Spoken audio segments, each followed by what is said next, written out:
Welcome.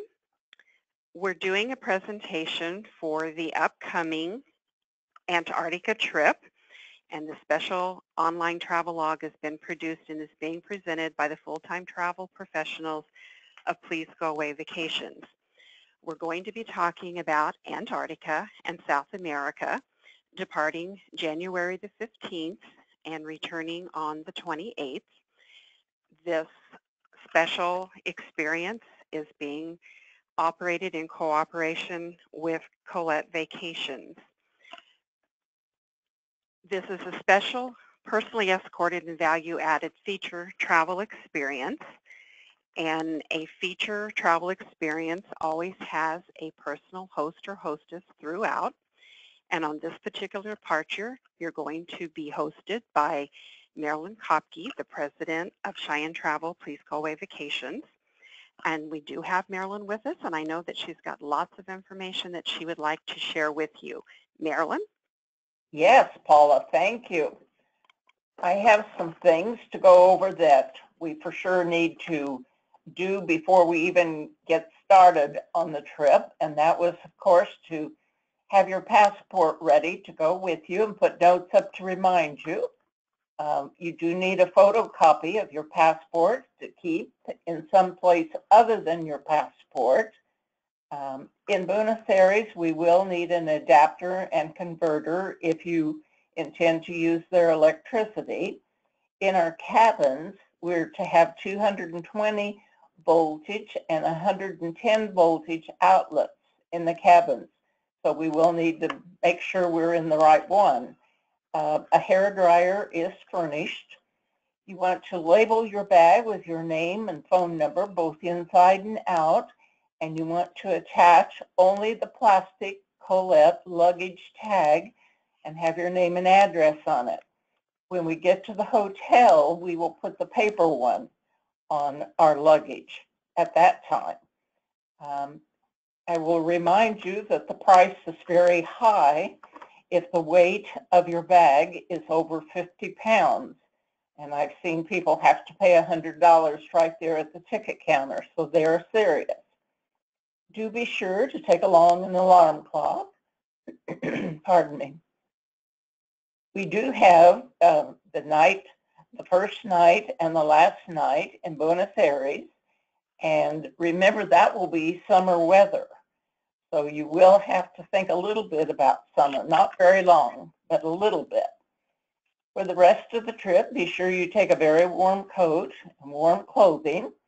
The parka that we get from the ship will probably be worn over your coat because it's more lightweight, but it's waterproof. You want to take hat, earmuffs, gloves, maybe 2 pair, but be sure that you can operate your camera when you're got those gloves on. And wool socks, several pairs. Good news, we do have our boots ordered, and they should be in our cabin when we arrive. Be sure and take your camera and take a plastic bag to keep the camera warm and dry. And it's good if you can have a strap around your neck, because then the camera, if it's small like mine, can be inside your coat even. It seems hard to think about taking suntan lotion, but it's advised, and sunglasses, binoculars. If you have lots of camera equipment, you may want a waterproof bag for it. It's hard to say take your bathing suit, but take it. And if you are prone to motion sickness, it would be smart to have some pills along for that. You will need some money for gratuities, for housekeeping staff, for local sightseeing guides, for transfer drivers, motor coach drivers, and tour managers. If you want to buy souvenirs in Buenos Aires, you would need money, of course. And also the evening meal on Wednesday, January 16, you will be buying, and lunch and dinner on Sunday, January 27. You will be buying your meals.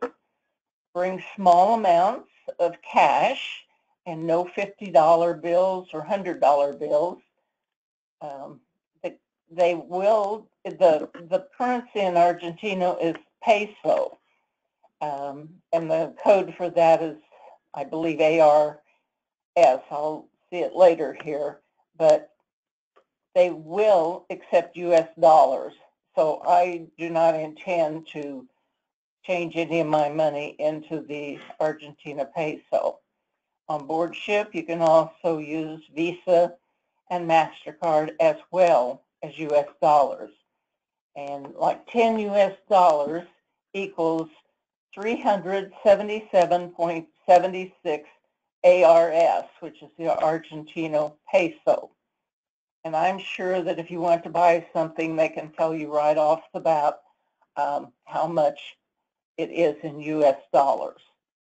I would like for you all to meet me at the American ticket counter on the day we depart at 2 p.m. We do need time to be able to check our bags and get everything done.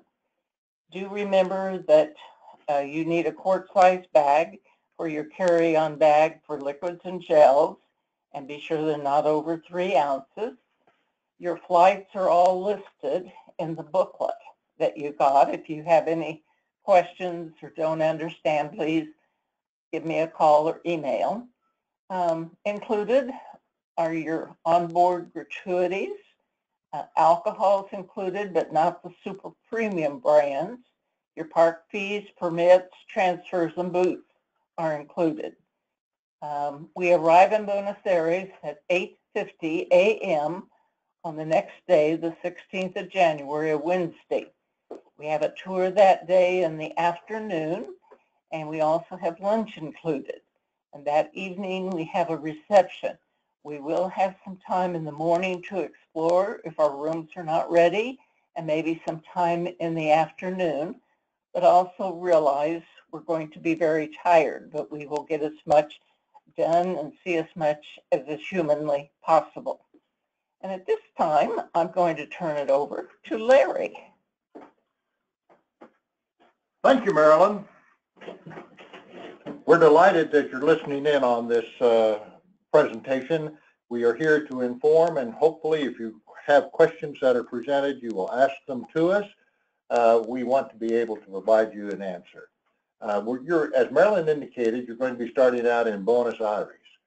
It is a beautiful city, and it is obviously toward the south part of South America, and the temperatures, as Marilyn also indicated, will be summertime or warm, I think in the 80s, somewhere in that vicinity. This is one of the central plazas in Buenos Aires, but let's move quickly to a couple of other vistas that we'll see in Buenos Aires. It's often referred to as the Paris of the South. The architecture to a great extent is French. Here you can see this building with the mansard roof, which got its origin from Louis XIV in France, and you will see this throughout all of Buenos Aires. Additionally, when you're in Buenos Aires, you're going to see very quaint neighborhoods. The colors are brilliant, they're bright, they reflect the carefree attitude of the Argentinians, and of course remember this is the home of the tango, and I'm sure that at some point or time, maybe in a restaurant, even while having lunch, you'll hear some tango music and things of this nature.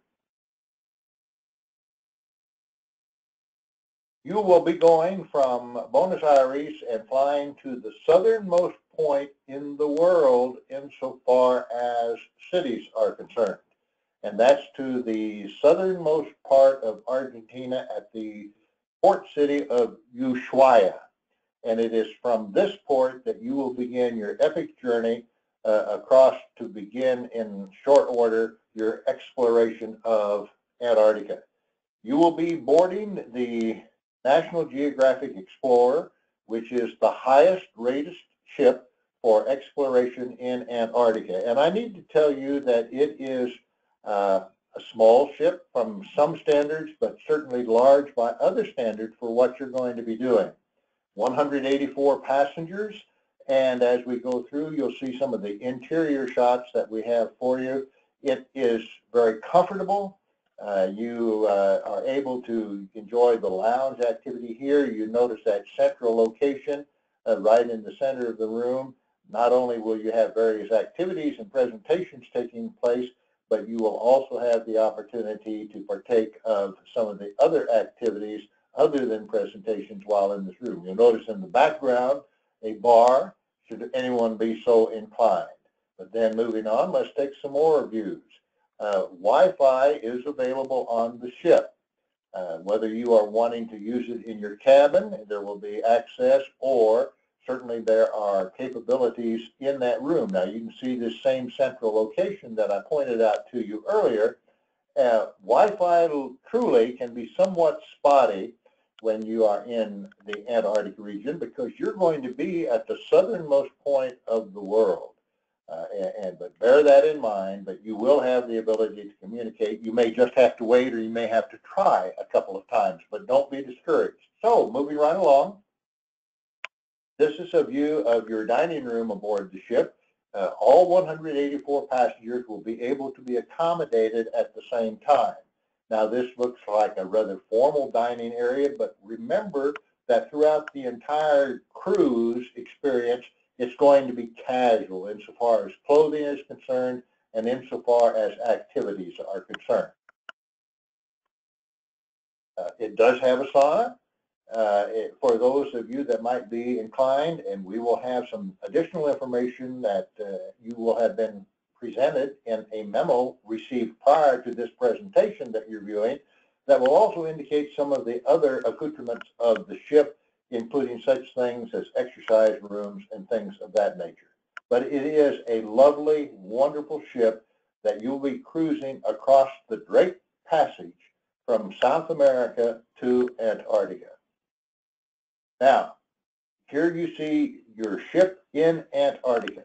And I need to tell you that when you go to New York City, for example, you're taking pictures of skyscrapers and you're taking pictures of the Statue of Liberty and things of this nature. You go to Paris, you're taking pictures of the Eiffel Tower.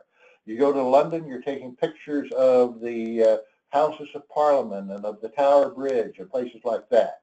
You go to Antarctica and you will be not seeing anything like that at all. You will be taking pictures of nature, icebergs, colorations that are beyond imagination, things like this. You will be up close and personal. It is an experience unlike anything that you will ever have or ever have had insofar as travels are concerned. Continuing on, you will see that you are in zodiacs. That's what those little boats are called. And you get into amazing formations. Now, again, using the example of Paris, for example, the Eiffel Tower is always there. You go to Antarctica, anytime you're there, it's different from the previous time because the landscape is an ever-changing landscape. In Antarctica, there are no cities.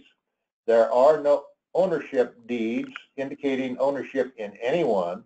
There are no cities. There is no infrastructure. There are no streets. It is truly the last continent on Earth known as the White Continent. This is a photo that I put into this presentation to indicate how you're probably going to be looking, or somewhat similar to what you're going to be looking when you go ashore. Notice, first of all, that the far background is your ship, but you will have the opportunity to walk, and that's what you have to do if you want to get out among the various things and sights that you're seeing. You're going to be attired in a parka that will be provided for you, but you're going to be bundled up. You can see that, as Marilyn indicated, people are wearing hats, they're wearing gloves, they will have the boots that the team here has arranged for you to have in your cabin, and these people happen to be using trekking poles or trekking sticks. I've been to Antarctica and I never have used those, although I think I might consider it if you have any difficulty in walking or any concern relative to that. Because again, no sidewalks, no steps, it's all natural that you're going to be walking on. Much of the time you're going to be walking upon pebbles and stony beaches, things of this nature. No sand beaches in Antarctica. So moving right along, Paula, please. You're also going to be seeing amazing vistas from your ship itself. Again, the ever-changing landscape that just literally takes your breath away. I can tell you that when I was in Antarctica, I had the sensation, and I never believed this sensation existed other than in fiction. And that was that I had the hair stand up on the back of my neck. And that really did happen when, after I had finished dinner one evening on my ship while sailing across Drake's Passage, I went out for a stroll on the deck of the ship. It was nice enough for me to do that. The moonlight was brilliant because the moon was out in full, and we were approaching Antarctica, and for the first time in my life, I saw amazing icebergs. It literally took my breath away. They were everywhere, dotting the landscape, not a danger to the ship because they have all the safety features built in, but it was an amazing and memorable experience that one has to see and experience because there's no way anyone having been there can adequately describe it to someone who has not been there. Continuing on, you're going to see quaint sights of glaciers, icebergs. This happens to be an iceberg upon which there are a number of penguins situated. Notice the ice blue coloration, and notice too that that particular iceberg is not level. It's sort of at a tilt, and we'll talk a little bit more about that in a couple of minutes. But moving right on, you're also going to see dramatic shapes like this. Now notice again the tilt of this iceberg. Obviously, that not vertical line, but that diagonal line that is in the middle of that picture was at one time the water line of that particular iceberg. But what happens is that as air escapes from an iceberg, because once an iceberg starts floating, it starts to melt. As trapped air escapes, you have two possible sensations, and you may hear one and you may see another. The first one that you may encounter is what is known as a growler. For a human being, we would say a belch, because what happens as that trapped air escapes, it becomes a sound that you can hear, and an iceberg emitting that sound is called a growler. Also, an iceberg such as you see right here is referred to as a rotator, because it has rotated on its axis. Again, as air is escaping and as the iceberg is melting, the center of gravity changes, and it will in and of itself rotate to create situations and vistas like this. It's an amazing something that you're about to experience. Again, notice the different shapes of the icebergs. Now, you're not going to see the same picture when you're there because it's going to be different, but it will be somewhat similar, and you can see also that the icebergs have literally raised themselves out of the water. Take a look at that iceberg on the right-hand side. It has raised itself out of the water. You can see the original water line about 2/3 up the way on that right-hand iceberg. But again, as the ice melts away, it becomes lighter. The center of gravity changes. The iceberg will literally lift itself in the water, as you see from the indication shown here. Again, icebergs with colonies of penguins that you see here. Talking about penguins, when you go ashore, you will have the opportunity, in all probability, this is nature, there's no guarantee exactly when, how, or what you are going to see.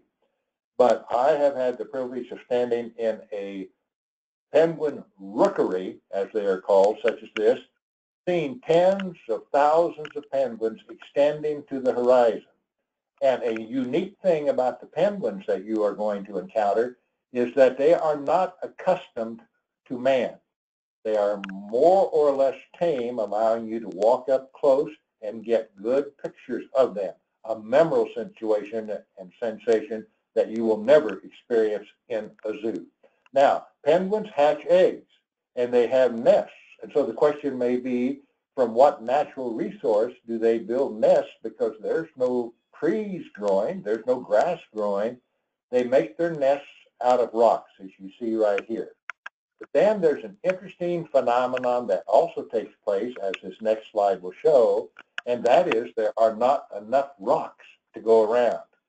So when you are standing quite often in the middle of a rookery, And you'll have the time of year that you are there is known as the austral summer. It's a time normally of hatching, and it is the male that sits on the nest, and it is the female that goes out to the water, absorbs food, and comes back and regurgitates it into the newborn penguins. But one of the activities of the male, in addition to sitting on the nest and watching over the newborn or the egg, is that you will see them robbing pebbles from each other's nest, taking it back to theirs to build up. The supply is limited. Those of you interested in economics, it's all about supply and demand. Also, you may see seals. Again, no guarantee, but you will notice here that a good way to take pictures of seals as well as any animal that you see in Antarctica is to get down on their level. You can see this picture was taken from a level almost same height as the seals. You get a much greater picture and better picture. If you look down, you lose a lot of the perspective of what you're seeing unless you want to open up a vast panorama. But for close-up shots, remember these two words, get down. You may see whales. No guarantee, but they are there. They love the area of melting ice and the changing water temperatures of Drake's Passage because that is where krill accumulates, and they love to take that in and sort that through their baleen webs, and they are abundant in the area. More than likely, you would see these from the ship than from shoreline. But again, opportunity to take pictures if and when you see them. You'll have naturalists on board your ship showing many things, and obviously walrus is there. May see that. It's a fantastic, amazing, natural experience that you are about to encounter.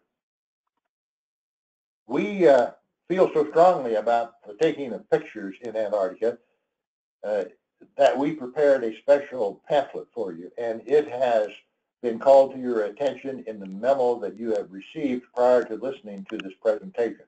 I would recommend that you read it cover to cover, not because I'm proud of writing the pamphlet, but because it includes some really neat tips. Now, Marilyn alluded to taking Ziploc or plastic bags. That's a good idea. She mentioned keeping your camera warm. It'll get into all of those kinds of things for you. Some helpful hints that may, and I think will, help you capture the most in the way of pictures that you can when you are in Antarctica. We referred to icebergs earlier. You'll see there the description of the growlers, but there are also bergy bits. These are smaller icebergs that are rising out of the water and they are floating around, and they are called, obviously, bergy bits. Now, the icebergs that are much bigger in size, they're a massive piece of ice that has broken off from the ice shelf, and those are called flowbergs, and then we've already referred to rotators. But those are some of the expressions that you may well hear from your naturalists aboard your cruise ship, which will quite often make presentations for your education and information. Now, let's talk about getting in and out of a Zodiac. You can see that it is really an inflatable boat, very sturdy. You're not going to have the sensation of being on a little rubber inner tube or anything like that. It is very sturdy. And when you board the Zodiacs, when you are on ship, you will actually do it from an in-ship location so that you will be able to step down into the Zodiac. But when that Zodiac takes you to shore, you're probably going to have to get out in about 12 to 14 inches of water. That's why you need the rubber boots. And you know, you're not going to be able to step out. You don't want to put one leg over and then try to put the other leg over. You can see that these people are sitting in that Zodiac with their bottoms situated on the outer portion of the Zodiac. Now, when you get out of a Zodiac, when you get to shore, again, don't lift your legs up and put them over. Simply, one at a time, simply rotate as you sit. Keep your center of gravity, your bottom side, on that outer ring, and then with both feet in the water, stand up with both feet at the same time. Getting back in the Zodiac is exactly the reverse. You back up to the Zodiac, you sit down, and with your bottom as a center pivot point, you turn around and put both feet back into the Zodiac. Now, that may sound like redundancy or maybe a silly suggestion, but I can guarantee that it will make your getting in and out of a Zodiac much easier, and more particularly, much safer. We mentioned boots. I mentioned trekking sticks that were shown in that picture. I know that several of you will be taking trekking sticks or trekking poles. They normally can be adjusted to your height. I know Marilyn plans to have a couple with her. Again, it just gives a bit of stability if you're walking over some rough ground or something like that. They also say that they have wooden trekking poles available on the ship, but I don't think you can, if you want one, I don't think you can ever count on it. I think you ought to plan ahead of time. You have plenty of time to get some of those. Marilyn happened to get hers on Amazon because they had such a great variety. Relatively inexpensive. The rubber boots that you will have will be insulated. They will be intentionally ordered a size larger than your shoe size.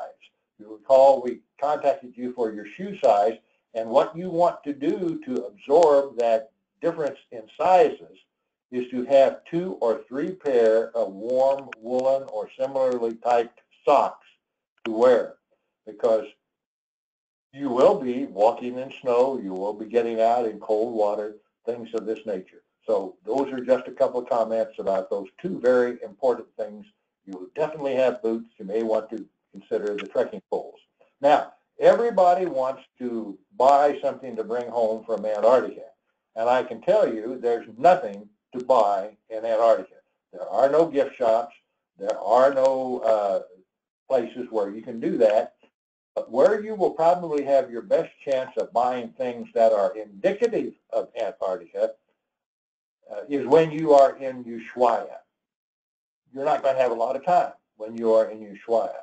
So these are some of the things that you might want to think about. Penguinos, that means penguin. You're going to just be absorbed with penguins of all types. But a penguino is a mug shaped in the form of a penguin. Postcards mailed to yourself or friends from the end of the world, from the post office of Ushuaia, would be something to consider. Lighthouses, you'll be sailing past the lighthouse, the southernmost lighthouse in the world, and quite often they have this captured in a snow globe that you can bring back. Carved statues, particularly of some of their husky dogs, are good to bring home. And then Ushuaia literally is known for its chocolate, so you may want to do that. And then another thing, if you have the opportunity to do so, and you may not because of your time limitations when you are in Ushuaia, to get your passport stamped. It is not a valid passport stamp. It doesn't mean a thing other than it indicates that you've been to the end of the world at the southernmost city in the world, the city of Ushuaia. Now, Paula, I think those are the overview points that I wanted to make. Let's give it back to you for some nuts and bolts, and then we'll wrap it up. Okay, thank you. Documents were mailed out, and everyone has had sufficient time, hopefully, for the post office to deliver those to you. So if you have not, we strongly recommend that you read that through from cover to cover. Maybe even highlight a few things that catch your attention that you could easily turn back to for reference. But there is a lot of valuable information. And just to highlight, because I know there was a discrepancy within that booklet, I believe on page 4 it indicated that boots were not included. Page 21 indicated that boots were included, and your boots are included. And as you've already been told, you will receive those when you get on board. They should be in your cabin. Included in your documents as well, your booklet has the hotel that you'll be staying in, as well as an extra copy that you can leave with family, neighbors, friends, whoever you choose to leave it with. You also received in your packet from Colette, you received a name tag, and we're just using one here. This is not anyone traveling with you, but you'll have a name tag that we ask you to please wear. It helps you to get acquainted with everyone else, and especially the days that you're traveling and on the flights, it's very helpful to have those so that you are identified as part of the group. You received in that packet also a couple of luggage tags and stickers of various kinds. The gray one, as Marilyn indicated, you are not to put on until you actually arrive at the first hotel prior to going to the ship. That's what the hotel's going to use to get that to your room. You also have one similar to the one that says Colette, that is to be placed on your luggage prior to checking it at the airport when you're ready to fly. Marilyn has indicated she'd like you to also put your addresses and everything on those. We do sometimes recommend to people that if your home is going to be empty, you might want to use a business address. You might want to use your next door neighbor or perhaps a family member, so that you're not advertising to the world that you're getting on an airplane and that your home is going to be empty for a time. So you may want to keep that in mind as well. There should be a card in there as well that tells you, if you're not familiar with it, how to put the straps around the hard plastic tag. You're going to wrap that around the handle of your checked piece of luggage and then put it back through itself to put it secure. And they stay on pretty good. I've never heard of the airline getting those torn off, so you're safe putting that on. There's another kind of tag within your packets that's very important, and that's the bright green stickers.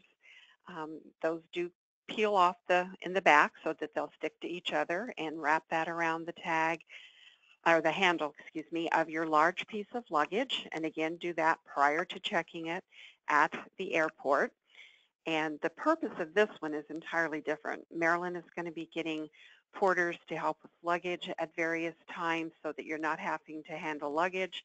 And that's how she's going to tell them the luggage that they're going to get will be identified, is by this bright green sticker. In addition, we send you several so that you have sufficient numbers, and if you need more, Marilyn will have extra. But a lot of people do choose to put those around everything: camera bags, purses, carry-ons, anything that you're traveling with that you might set down or have next to you on a chair at the airport, in a hotel lobby, on a bus, restaurant, or anything that if someone in your group sees that green sticker on something, they're going to call attention to it. And likewise, if you see one unattended, you'd want to bring the attention to it. So it's basically a bright green reminder that to kind of help keep things with their owners. This is the proper way to attach them to a carry-on or any kind of handle that you have. Don't put them flat on the sides. Be sure that you do peel the back off and wrap them around so that they stay on and are easily seen. Here on a larger piece of luggage, you're going to see the various kinds. The gray one, the green one, the name tag, as well as the personal identification one there. Also notice that there is a TSA approved lock. If you want to lock your luggage when you check it prior to the flight, you just need to be sure that you use a TSA approved lock, and you can tell that by the logo that's on the lock. There's a little red thing there that you can kind of see, and that does indicate that it's TSA approved. And if it does not have that, it will be drilled off and your luggage will not be locked. So I think it's a good idea nowadays when you're traveling to lock your luggage. The size of the luggage is important, and it is a total of 62 inches. And the way that you're going to get the size, and that's the maximum, you certainly don't have to take one that big, but the height, the length, and the width, you add that for each of those three, and it should not exceed the 62 inches. In addition, it's also important that your luggage not exceed 50 pounds. As Marilyn mentioned, if it is heavier than that or larger than the 62 inches, there are extra fees, and it doesn't have to take only about 2 pounds over, and you're paying close to $100 to check that bag. So that is important. Marilyn will have a scale with her, and so while you're on the trip, or maybe just prior to checking in Wichita, if you think there's a problem there and that you'd still have a little time to rearrange, you could ask Marilyn to use that if you need to. The large bag here is a 62-inch bag. That's one of the biggest one, and of course you can't exceed that. The middle one, people often are able to travel for several days anyway, and by using even the middle size one. The middle size one can be a carry-on that will go in the overhead on most flights, and then of course a smaller one on the left that this particular one does not roll, but there are some smaller ones like the one on the left that actually do have handles and will roll, which makes it very nice. Rollers such as you see here for your carry-ons especially is nice, so that when you're changing planes and you're able to roll that as opposed to trying to carry it. It's nice as well, which I don't think you probably anymore even see large luggage that doesn't have wheels, but as I mentioned, Marilyn will be getting porters to help with luggage as much as possible. That sometimes when you're re-entering the United States and you're going through immigration, there are often carts, but if there is not a cart, you will need to be able to roll your bag because due to security, porters are not allowed to be back in that area of the airport. So it sometimes is necessary that you handle your own bag. You'll claim it briefly, as I'm sure you all know, and then return it back to the airline after going through immigration and customs. This is a backpack, and this is really handy for the days that you're out sightseeing, perhaps when you're doing your city tour in Buenos Aires and you're out all afternoon. You can easily have your important things, your passport, your money, your credit card, tucked into the little zipper bag and then down deep and zip back into the backpack. That will easily go into the overhead of a bus while you're sightseeing, or it's small enough and light enough normally that you could hold that on your lap. But that's a very nice thing to have when you're out and about.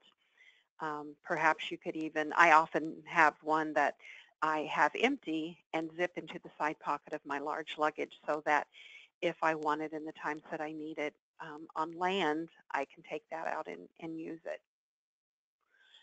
Another important thing to remember is the 3-1-1 rule. And what that means is that each one person is allowed a 1-quart zip bag of 3-ounce containers of liquids and gels.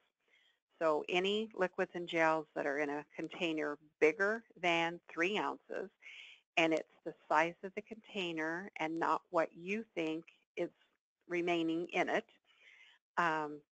If it's larger than 3 ounces, you need to put it into your checked luggage. You can take it, you just cannot carry it on. So 3-ounce containers or less that you carry on. And that's very important. So just a few things here, and I think that probably a lot of this has been gone over, so I'll just kind of reiterate some of the things. Marilyn mentioned that you can use Visa and MasterCard while you're on the ship. If you plan to use a credit card on land, most often when you're traveling out of the country, Visa is the most widely accepted. So I would suggest that you have a Visa card for use if you plan to use it on land. Discover, American Express, I wouldn't bother taking because they're very seldom accepted. Now you do want to remember to contact your credit card company or go online and register a travel itinerary so that they are aware of the dates and where you'll be, so that they don't decline the charges thinking that someone has compromised your card. course, probably one of the most important things on this slide is going to be the passport. You absolutely must have that passport with you. If you got a new one, be sure that it's signed prior to getting to the airport. Double check and make sure that you've got the valid one. A few times it seems like people get to airports or get at least to Wichita and discover that they reached in the safe, grabbed the passport, and it was their expired one and not the good one. So do verify that it is the proper one that you're taking with you. You cannot go with that much luggage. You don't need that much luggage, and the airlines are not going to let you take it. As Larry also mentioned earlier, it's very informal. You don't need formal clothes, so you don't need a lot of things. Of course, warm things can be bulky because you're going to want to have warm clothes for the time that you are in Antarctica. And so it sounds like you need just a little bit of everything with South America being warm, and you're going to want some lighter weight things, and then take some layers. You could reuse maybe some of the things that you took there by adding another layer to it. Temperatures were discussed, the money was discussed. Marilyn talked about the adapter and converter, and I think you're all familiar with that. Gratuities, again, just to reiterate, you don't have to pay shipboard gratuities. Those are included in the cost of your trip. And of course, no tipping ever to a Please Go Away Vacations host or hostess. The tour manager that will be with you during part of the trip while you're in South America and Antarctica, the recommendations are in your booklet. So again, refer back to that. And obviously, after you have listened to this, and always feel free to contact us. A couple of things that I want to mention again is we have, by special arrangement, been able to arrange for parking at a per day rate that was in your last memo at the Best Western hotel that we've been using in Wichita. That's just off of Kellogg and West Street. If you're planning to do that, you will pay when you arrive at the hotel. They would like to know that you're coming so that they can alert their front office staff. So if you have not let us know that you're planning to park and pay the hotel direct, please do let us know that so that we can be sure that they're aware that you're coming so that there's not any problem. And then, of course, once you park that day, they will shuttle you as normal to the airport to arrive to meet Marilyn and everyone at 2 o'clock. Now, this is slightly different than when you do the pre-night or post-night.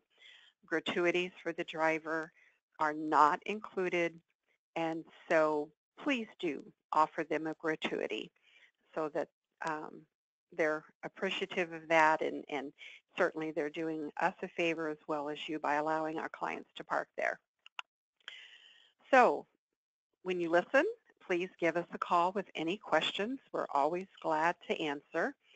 You can always reach us at our phone number of 1-800-362-9347, Monday through Friday, and we are open from 9 to 5. Or you can always email answers@travelpleasegoaway.com, and we will respond to those and answer any questions that you have. So thank you, everyone, and hope you have a wonderful expedition to Antarctica and South America. Thank you.